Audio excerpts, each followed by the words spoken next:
छोड़िए सर, पाठशाला में अगला चैप्टर खोलता हूं जिसमें आपको दिखाऊंगा पाकिस्तानी पप्पू बिलावल की नई धमकी। वो ऐतिहासिक गलती जो पीएम मोदी सुधार रहे तो पाकिस्तान छटपटा रहा है। सिंधु जल समझौते पर उस कांग्रेसी ब्लंडर का चैप्टर जिसे पीएम मोदी ठीक कर रहे तो आग लग गई है। अब उसके बारे में आपको बताता हूं। नरेंद्र मोदी ने पाकिस्तान को मार मार के उसका भरता बना दिया, लेकिन पाकिस्तान वो देश है जो सुधरने वालों में से नहीं है। मैं आपको बार बार कहता हूं, बिलावल भुट्टो जैसे नेता जिन्हें पाकिस्तान का पप्पू कहा जाता है, वो नरेंद्र मोदी को नई धमकियां देने में जुटा है। और धमकियां दे रहा है किस बात को लेकर? पानी को लेकर, क्योंकि पानी पाकिस्तान की सबसे कमजोर कड़ी है। पाकिस्तान कटोरा लेकर खाना मांगता है तो मग्गा बाल्टी लेकर पीने नहाने धोने तक का पानी मांगता है। पानी भी चाहिए किससे? भारत से, जिससे लड़ रहा है उसी से कह रहा है कि पानी तो मेरा। लेकिन यह नेहरू का भारत नहीं है कि अपने हिस्से का पानी उठाकर पाकिस्तान को दे देगा। यह नरेंद्र मोदी का नया भारत है जो एक एक बूंद का हिसाब रख रहा है, और जो भारत के हक का पानी है वो भारत के लोगों तक पहुंचाने की लड़ाई लड़ रहा है। पाकिस्तान को सुखाने का मकसद नहीं है। अब पाकिस्तान को इसको युद्ध समझना है तो समझ ले, हमको फर्क नहीं पड़ता। इसे पाकिस्तान ये समझे कि नरेंद्र मोदी पाकिस्तान को प्यासा मारने के लिए सब कर रहे हैं तो वो समझता रहे, इससे भी हमको फर्क नहीं पड़ता। लेकिन आज मैं आपको बताना चाहता हूं कि वो कौन सी ऐतिहासिक कांग्रेसी ब्लंडर है जिसे नरेंद्र मोदी सुधार रहे हैं। कैसे पाकिस्तान को खत्म कर देने की नहीं बल्कि भारत के हक की लड़ाई लड़ रहे हैं नरेंद्र मोदी। भारत के राज्यों के विकास की लड़ाई लड़ रहे हैं। भारत का वो हक जो नेहरू के जमाने में प्लेट में सजाकर पाकिस्तान को दे दिया गया। नरेंद्र मोदी इंडिया फर्स्ट की बात करते हैं, भारत के हितों के लिए जो सही है वो कर रहे हैं, लेकिन इससे पाकिस्तान में हाहाकार मचा है। पानी के लिए पाकिस्तान जंग की नई धमकियां दे रहा है। पाकिस्तान में पानी को लेकर कैसा गजब का हंगामा मच गया है, पहले उसकी झलक देखिए, फिर पूरी बात बताता हूं।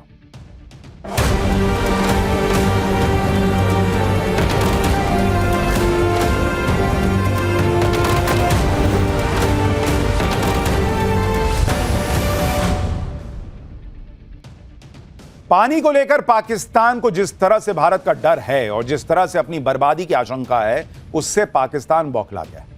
उसे कुछ समझ नहीं आ रहा है कि करना क्या है। पाकिस्तान इसे भारत की स्ट्राइक के तौर पर देख रहा है, जबकि भारत अपने हक और अधिकार की लड़ाई लड़ रहा है। और जब भारत ऐसा कर रहा है तो उससे पाकिस्तान को तकलीफ हो रही है, क्योंकि पाकिस्तान को तो उस भारत की आदत रही है जिसने अपने हिस्से का भी पानी पाकिस्तान को उठा के दे दिया कि ले जाओ भाई। लेकिन अब नरेंद्र मोदी इसको पलट रहे हैं कि भाई मेरा पानी है, तुमको क्यों जाएगा भाई, मेरे यहां लोगों को मिलेगा ना। पाकिस्तान को इसकी आदत तो है नहीं, तो एकदम बौखला गया। पाकिस्तान के पूर्व विदेश मंत्री बिलावल भुट्टो कुछ ज्यादा ही तमतमाए हुए और भारत से एक और जंग करने की फिर गीदड़ भभकी दे रहे हैं। ये भाई साहब खड़े होकर भारत को दो ऑप्शन दे रहे हैं कि भारत के पास दो ऑप्शन है। अरे तुम्हारा खुद का देश दो ऑप्शन पे चल रहा है। पहला एक भीख मांग के देश चल रहा है, ऑप्शन 2 भीख मांग के देश चल रहा है। इनका दूसरा कोई ऑप्शन है ही नहीं भाई, दोनों में भीख मांगने का ऑप्शन है इनके पास। बिलावल भुट्टो इस तरह की धमकियां पहले भी दे चुका है। बिलावल भुट्टो को ना तो इतिहास की समझ है ना भूगोल का पता है। सुनिए बिलावल का पुराना बयान, जब बिलावल ने कहा था कि या तो सिंधु से पानी बहेगा या भारत का खून बहेगा। एक्टिंग करा लो इससे बस। बिलावल भुट्टो को उसकी धमकियों के लिए भारत पहले भी लताड़ लगा चुका है, लेकिन बिलावल भुट्टो सुधरने का नाम नहीं ले रहे। असदुद्दीन ओवैसी ने बिलावल भुट्टो की धमकियों पर कहा था कि बिलावल अभी भी बच्चे हैं और बचपने वाली हरकतें करते हैं। एक बार ओवैसी ने जो समझाया था बिलावल को, वो भी आपको याद दिलाता हूं। फिर आपको बताता हूं कि नरेंद्र मोदी क्या कर रहे हैं और अमित शाह ने क्या कहा है। छोड़िए ना, बचपने की बातें नहीं करना। उनके नाना से क्या हुआ था उनको नहीं मालूम, उनकी वालदा से क्या हुआ था उनको नहीं मालूम। उनकी वालदा को दहशतगर्द मार दिया तो कम से कम उन्होंने तो ये बात नहीं करना। आप किससे बात कर रहे हैं? आप क्या बोल रहे हैं? आपको अंदाजा भी है जब तक अमेरिका आपको यहां से वहां से कुछ नहीं था तो आप मुल्क नहीं चाह सकते, हमारे को आंखें दिखा रहे हैं आप। बिलावल भुट्टो को ओवैसी ने खूब धोया था, लेकिन बिलावल के दिमाग में कुछ घुसता तो है नहीं। इस बार बिलावल भुट्टो ने जो धमकी दी वो अमित शाह के बयान के बाद आई है, क्योंकि गृह मंत्री अमित शाह ने कह दिया था कि सिंधु जल समझौता अब कभी लागू नहीं होगा। समझौता शांति और तरक्की के लिए हुआ था। पाकिस्तान ने समझौते की शर्तों का उल्लंघन किया। अब सिंधु जल समझौता निलंबित ही रहेगा, यह अमित शाह ने कह दिया। पाकिस्तान जाने वाला पानी राजस्थान में जाएगा। इसके लिए भारत नहर बना रहा है, बांध बनाकर पाकिस्तान जाने वाला पानी रोक देंगे। पाकिस्तान पानी के लिए तरस जाएगा। इसी से बिलावल भुट्टो जैसे नेता बिलबिला रहे हैं और वो भारत को धमकियां दे रहे हैं। धमकी से फर्क पड़ता है, धमकी देने से क्या हो जाएगा? पाकिस्तान को अब ऐसे ही जीना पड़ेगा, क्योंकि नरेंद्र मोदी पहले ही तय कर चुके हैं कि पाकिस्तान के साथ जल समझौते में भारत के साथ जो अन्याय हुआ है उस अन्याय को वो खत्म करके ही रहे। भारत के साथ क्या अन्याय हुआ था वो आगे बताऊंगा। यह भी बताऊंगा नरेंद्र मोदी भारत की लड़ाई कैसे लड़ रहे हैं। लेकिन पहले देख लीजिए कि पाकिस्तान कैसे पानी को लेकर अलबलाया हुआ है। पाकिस्तान की सरकार ने कहा है कि भारत के गृह मंत्री को यह कहने का अधिकार नहीं है कि सिंधु जल समझौता बहाल नहीं होगा। यह एक अंतर्राष्ट्रीय संधि है जिसमें एक तरफा कार्रवाई का प्रावधान नहीं है। भारत का समझौते को निलंबित रखना अंतर्राष्ट्रीय कानून का सीधा उल्लंघन है। पानी को राजनीतिक हथियार के रूप में इस्तेमाल करना गैर जिम्मेदाराना है। भारत को अपना एक तरफा और गैर कानूनी रुख वापस लेना चाहिए। भारत को सिंधु जल समझौते को पूरी तरह से लागू करना चाहिए। ये पाकिस्तान अब नियम कानून समझा रहा है। तुम टेररिस्ट भेजते हो, वो कौन से नियम से भेजते हो जरा बताना। पानी को लेकर पाकिस्तान की यह बेचैनी समझ में भी आती है, क्योंकि पाकिस्तान में गंभीर जल संकट खड़ा हो गया है। कई प्रांतों में पानी की कमी होने लगी है। पाकिस्तान के सिंध प्रांत को पिछले साल की तुलना में करीब 22% कम पानी मिला है। पंजाब प्रांत को पिछले साल की तुलना में 15% कम पानी मिला है। पाकिस्तान में महत्वपूर्ण फसलों के उत्पादन में 13% की गिरावट आ गई है। कपास का उत्पादन 30% से ज्यादा गिर गया है। गेहूं का उत्पादन 9%, मक्का का उत्पादन 15% कम हुआ है। पाकिस्तान की जीडीपी में कृषि की हिस्सेदारी 24% से गिरकर 23.54% हो गई है। पाकिस्तान में खरीफ की फसलों की बुआई पानी की कमी से प्रभावित हो रही है। पानी की कमी से पाकिस्तान के हाइड्रो पावर प्रोजेक्ट भी प्रभावित हो रहे हैं। पाकिस्तान के तरबेला और मंगला डैम में जलस्तर डेड स्टोरेज लेवल पर पहुंच गया, यानी न्यूनतम स्तर पर। इससे पाकिस्तान में बिजली उत्पादन 30 से 50% कम हो सकता है। पाकिस्तान के कई इलाकों अभी से बिजली कटौती भी शुरू हो गई। बलूचिस्तान के कई इलाकों में तो 18 घंटे तक बिजली कट रही है बॉस।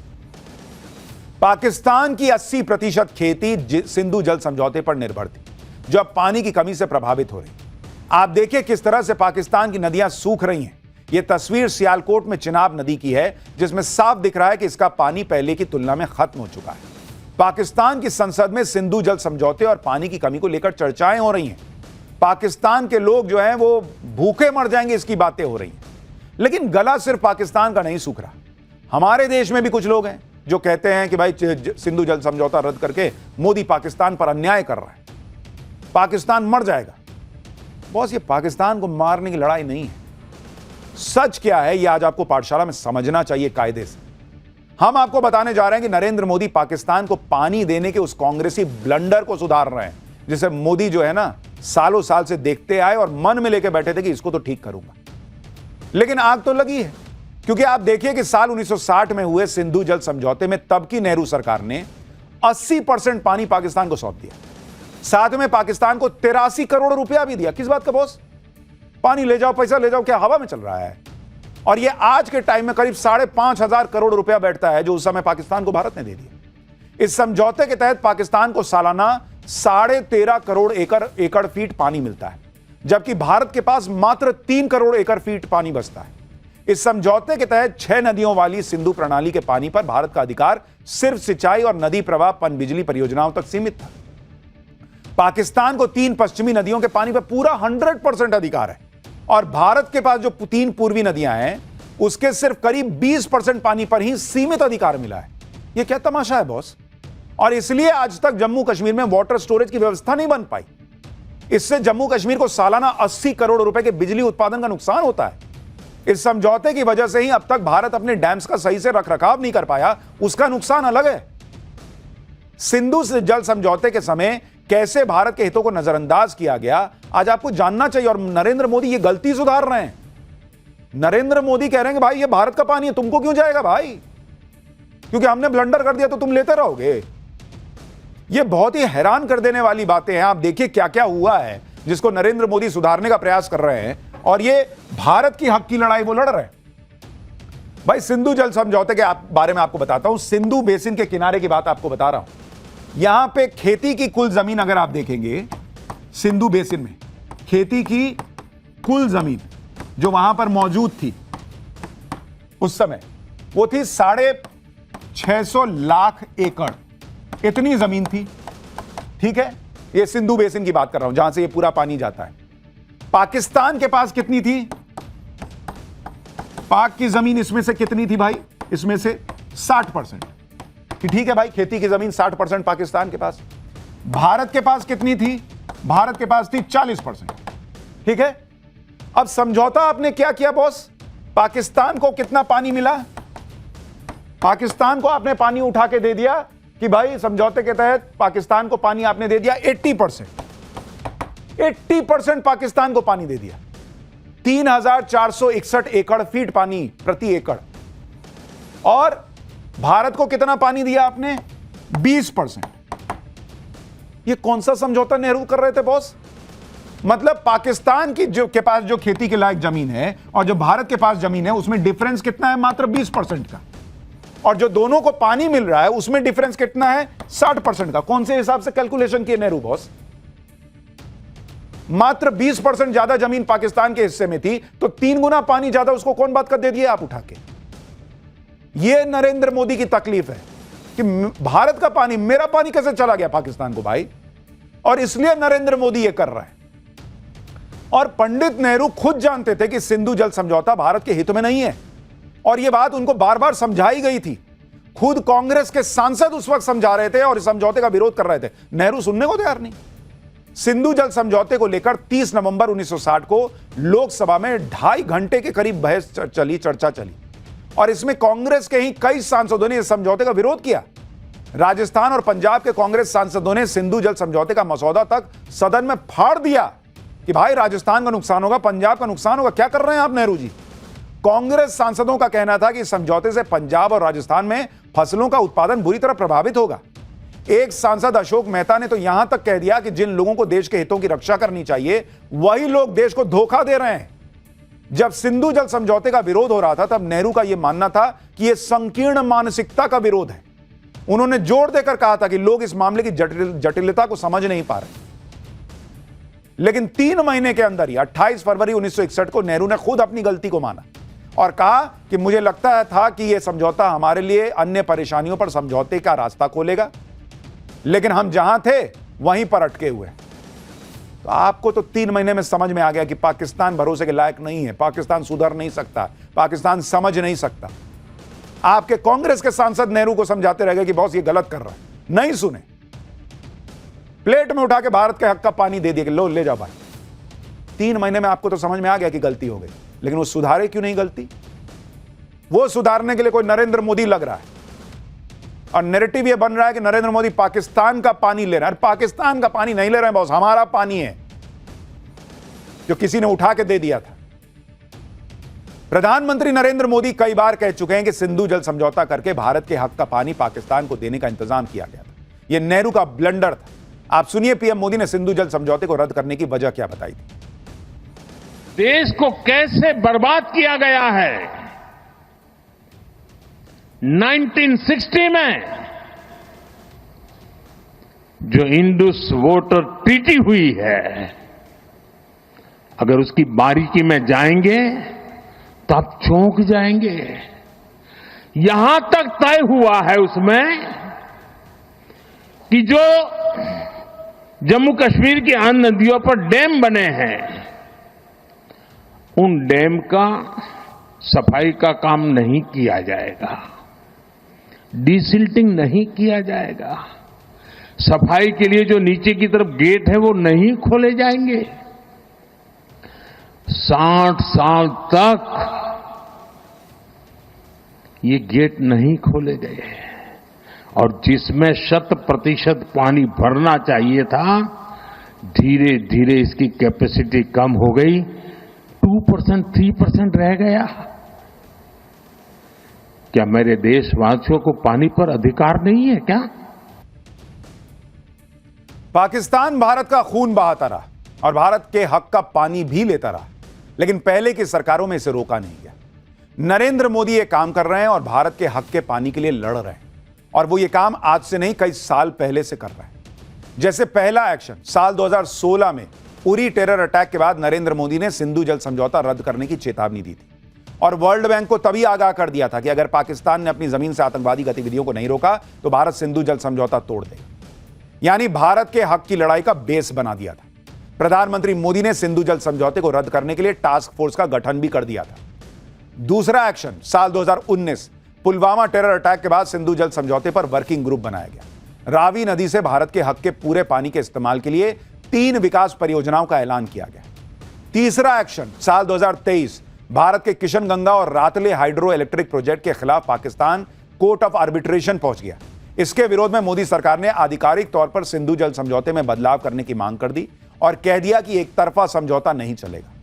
चौथा एक्शन साल 2024, मोदी सरकार ने सिंधु जल समझौते में जरूरी बदलाव करने के लिए पाकिस्तान को नोटिस दिया, जिसमें कहा गया कि यह समझौता पुराना और पक्षपाती है। तब सिंधु जल समझौते के विरोध में भारत ने परमानेंट इंडस कमीशन की बैठक रद्द कर दी थी।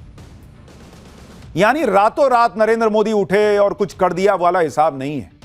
उनके दिमाग में यह बैठा हुआ था कि यह भारत का हक का पानी पाकिस्तान जा रहा है, और इसलिए जब सबसे ज्यादा लोहा गर्म था उन्होंने हथौड़ा मार दिया और एक्शन ले लिया। और अगली बार आपसे कोई कहे ना कि भारत ने पाकिस्तान का पानी रोक दिया है, तो उसको याद दिलाइएगा कि हेलो, ये पाकिस्तान का पानी नहीं है, ये भारत का पानी है जो अब हम अपने यहां ले रहे हैं, अपने यहां लाने का इंतजाम कर रहे हैं। हमारा पानी था जो पाकिस्तान जा रहा था, पाकिस्तान का पानी रोक दिया, यह मत बोलना अगली बार से। पहलगाम अटैक के बाद सिंधु जल समझौते के खिलाफ मोदी ने फाइनल एक्शन लिया और समझौते को स्थगित कर दिया, और अब भारत ने कह दिया है कि सिंधु जल समझौता दोबारा बहाल नहीं होगा। यह इतिहास बन चुका है। भारत ने अब वर्ल्ड बैंक से एक बार फिर दो टूक कह दिया है कि वो सिंधु जल समझौते को दोबारा शुरू करवाने की कोशिशों में अपना टाइम बर्बाद न करे, क्योंकि भारत सिंधु जल समझौते को ठंडे बस्ते में डाल चुका। भाई, वर्ल्ड बैंक को कह दिया ना, बेकार समय क्यों बर्बाद करो, हम नहीं करेंगे, कोई चांस नहीं है इसके बहाल होने का।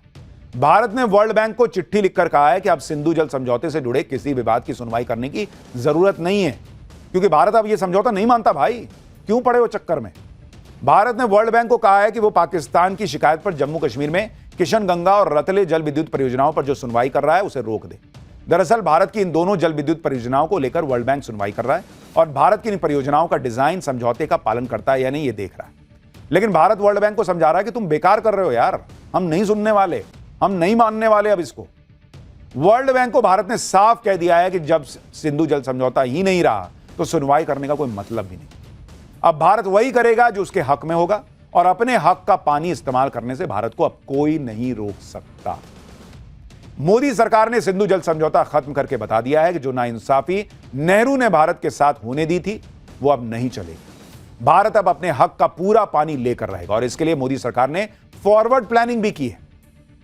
भारत एक नया 113 किलोमीटर का कैनाल सिस्टम बनाने वाला है, जो कि सिंधु जल समझौते के पानी को इस्तेमाल करेगा और जम्मू कश्मीर, पंजाब और हरियाणा तक इसका पानी पहुंचेगा। यह कैनाल सिस्टम रावी, ब्यास और उज नदी को तो जोड़ेगा। इस कैनाल से कुल 13 प्रमुख स्थानों को जोड़ा जाएगा। इससे भारत का कैनाल सिस्टम करीब 800 किलोमीटर का हो जाएगा, जो जम्मू कश्मीर से सीधे राजस्थान में इंदिरा गांधी कैनाल तक जाएगा। इसके अलावा भारत अब 4 हाइड्रो इलेक्ट्रिक पावर प्लांट्स को भी जल्द पूरा करेगा। यह प्लांट है पकलदुल 1000 मेगावाट का, रतले 850 मेगावाट का, कीरू ये 624 मेगावाट का प्रोजेक्ट है, और क्वार ये 540 मेगावाट का प्रोजेक्ट है। यानी नरेंद्र मोदी जो काम कर रहे हैं वो आसान काम नहीं है, उसमें सालों की मेहनत लगती है, सालों की प्लानिंग लगती है, पैसा लगता है। पानी वाले मिशन पर नरेंद्र मोदी इसलिए नहीं लगे कि किसी को प्यासा मार रहा है। इस मिशन पर नरेंद्र मोदी इसलिए लगे कि यह भारत का पानी था जो भारत में रहना चाहिए था। जहां देश के हक की बात आएगी, नरेंद्र मोदी हर हद तक जाएंगे। इंडस वाटर ट्रीटी को स्थगित करना इसका एक और उदाहरण है। लेकिन जब पानी की बात हो ही रही है तो सिर्फ से इंडस वाटर ट्रीटी की बात नहीं होगी भाई। पानी तो ऊपर आसमान से बरस रहा है, गजब ही हो रखा है। UP to Gujarat, Maharashtra to Himachal, Uttarakhand, तबाही मचाते मॉनसून मीटर पर लेटेस्ट कंप्लीट रिपोर्ट आपको दिखाने जा रहा हूं। बाढ़ बारिश की नॉन स्टॉप पर आ रही भयंकर खतरनाक तस्वीरों का डरा देने वाला चैप्टर अब आपके लिए खोल रहा हूं। देश में मॉनसून आया, तबाही लेकर आया, यह हम आपको बता रहे हैं, लेकिन स्थितियां दिन ब दिन बिगड़ रही हैं। आप तस्वीरें देखिए लेटेस्ट, इतनी बारिश हो रही है कि मौसम वैज्ञानिक कंफ्यूज हो गए। मौसम विभाग भी डेटा को बार बार चेक कर रहा है कि ठीक है कि नहीं है, कि भाई ऐसा क्या ही हो गया कि बारिश रुकने का नाम नहीं ले रहे। जहां भी मॉनसून पहुंचा वहां से ऐसी ऐसी तस्वीरें आ रही हैं कि लोग हैरान परेशान। पहले नॉर्थ ईस्ट में मॉनसून ने तबाही मचाई, उसके बाद उत्तर भारत में मॉनसून की बारिश ने ट्रेलर दिखाना शुरू किया। अब जब मॉनसून पूरी तरह से आ ही गया तो भाई बहुत डरावना नजर आ रहा है। पहाड़ों पर तो जैसे बादल लदे हुए हैं, हर वक्त बादल फटने का खतरा मंडरा रहा है। लगातार बारिश के चलते जगह जगह लैंडस्लाइड्स हो रही है। नदियां और बरसाती नाले अपनी सीमाएं तोड़कर बह रहे हैं। मैदानी इलाकों पर तो मॉनसून का ट्रिपल अटैक हो रखा है। बारिश से पहले आसमानी बिजली ने आतंक काट रखा है। जहां बारिश नहीं हो रही वहां उफनती नदियां सैलाब लेकर पहुंच रही हैं, और कुछ शहर तो ऐसे हैं कि मॉनसून की शुरुआत में ही समंदर में मानो तब्दील हो गए। यूपी टू गुजरात और महाराष्ट्र टू हिमाचल उत्तराखंड कहां पहुंचा है मॉनसून मीटर, आज आपको यह बताता हूं। लेकिन उससे पहले आसमानी आफत की लेटेस्ट तस्वीरों का ट्रेलर देखिए।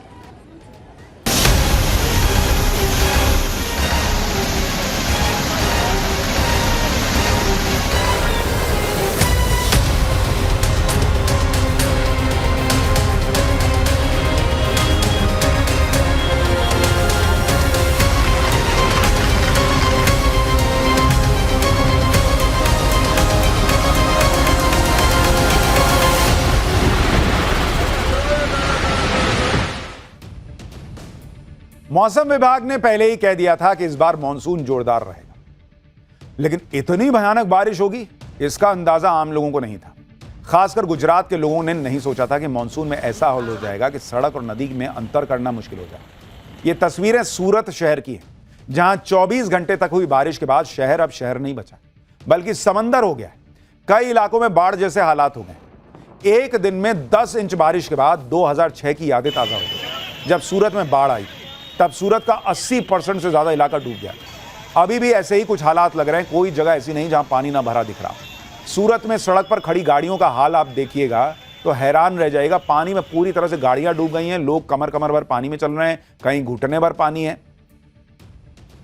और मतलब बड़ी मुश्किल से वहां पर लोग जो है वो किसी तरीके से 2-4 गाड़ियां चल रही हैं। बाइक देखिए, भाई की बाइक ही डूब गई। निचले इलाके तो पूरी तरह से पानी में डूब गए। अभी जहां पानी कम है वहां से लोगों को निकालना शुरू कर दिया। ये देखिए, लोग भाई बोट लेके चल रहे हैं, कयाकिंग चल रही है, क्योंकि बारिश रुक ही नहीं रही। पानी में ये हाल हो गया। एक गांव में इतना पानी भर गया कि पूरा का पूरा मंदिर डूब गया।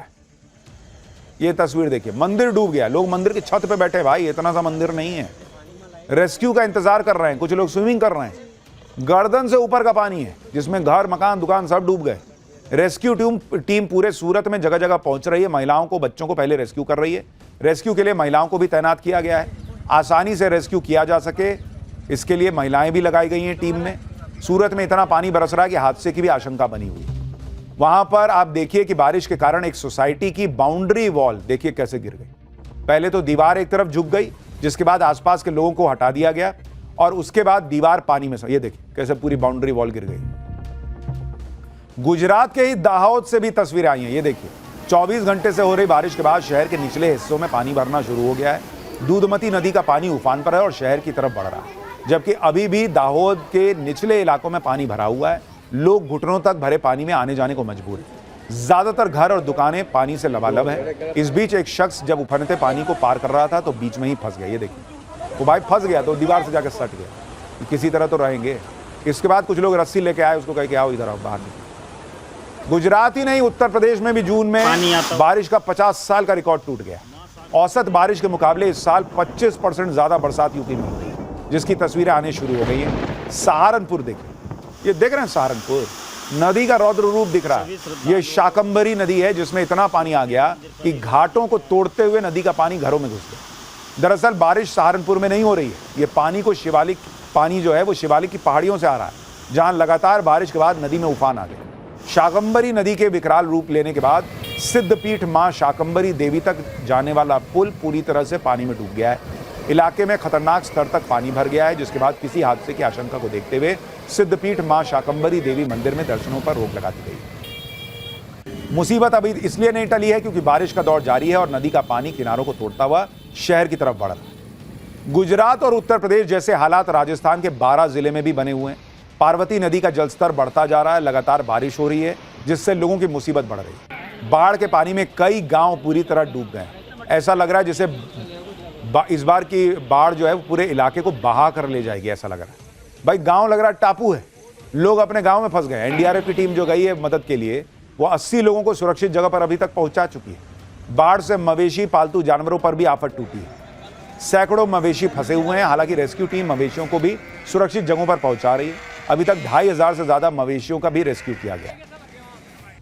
अब भंवरगढ़ थाने की तस्वीर देखिए, यहां घुटने तक पानी भर गया, थाने में भर गया भाई। अब ये भाई बारिश का पानी, वो थोड़ी देख रहा कि पुलिस का इलाका है, थाना है, वो घुस गया तो थाने का सारा सामान पानी में डूबा हुआ है। ऐसे में पुलिस वाले भी आम लोगों की मदद करने की स्थिति में नहीं है। कुछ इलाकों में बाढ़ का पानी उतरा तो तबाही का मंजर नजर आया। कुछ लोग सोच रहे हैं अच्छा हुआ मेरी FIR बह गई। FIR नहीं बह रही, अभी आएगी पुलिस। बरनी नदी का पुलिया जो है वो बह जाने से नाहरगढ़ जाने वाला रास्ता बंद हो गया है। East west corridor national highway 27 पर पानी आने से गांव के रास्ते कट गए। महाराष्ट्र में भी इस साल मानसून आफत लेकर आया है। लगातार बारिश से नदियां उफान पर हैं। नासिक की तस्वीरें देखिए, गोदावरी नदी में उफान है, जिसके बाद रामकुंड घाट पर बना हनुमान मंदिर, शिव मंदिर समेत कई छोटे बड़े सभी मंदिर पानी में आधे से ज्यादा डूब गए। घाटों पर इतना पानी भर गया है कि लोगों के नदी किनारे जाने पर रोक लगा दी गई। नासिक और आसपास के इलाके में लगातार बारिश हो रही है। गंगापुर डैम से सुबह से ही पानी छोड़ा जा रहा है, जिसके चलते गोदावरी नदी खतरे के निशान के करीब पहुंच गई। महाराष्ट्र के ही भिवंडी में भी बाढ़ जैसे हालात। ऐसा लग रहा है जैसे शहर में नदी बह रही है और पूरे शहर को अपने साथ बहा कर ले जाएगी। नदी किनारे बसे इलाके पूरी तरह से डूब चुके हैं। नदी के किनारे जिन लोगों ने अपनी गाड़ियां खड़ी की थी, उनकी गाड़ियां फंस गई हैं। झुग्गी झोपड़ियों में रहने वाले लोगों के लिए तो और बड़ी मुसीबत है, क्योंकि उनका तो आशियाना बचाना ही मुश्किल हो रहा है। भिवंडी में सैकड़ों दुकानों में पानी भर गया है। नदी का जलस्तर खतरनाक स्तर पर है। हालात यह है कि नदी का पानी पुल को लगभग छूने ही वाला हो।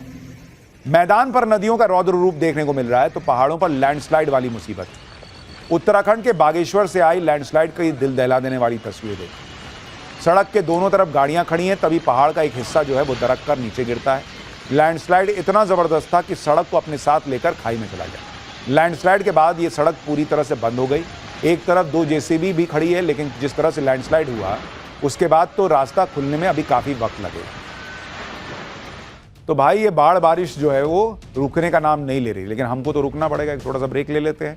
ब्रेक के बाद आपको बताऊंगा कि तेंदुए के साथ एक मजदूर की खतरनाक भिड़ंत, जिसे देखकर आपके भी रोंगटे खड़े हो जाएंगे।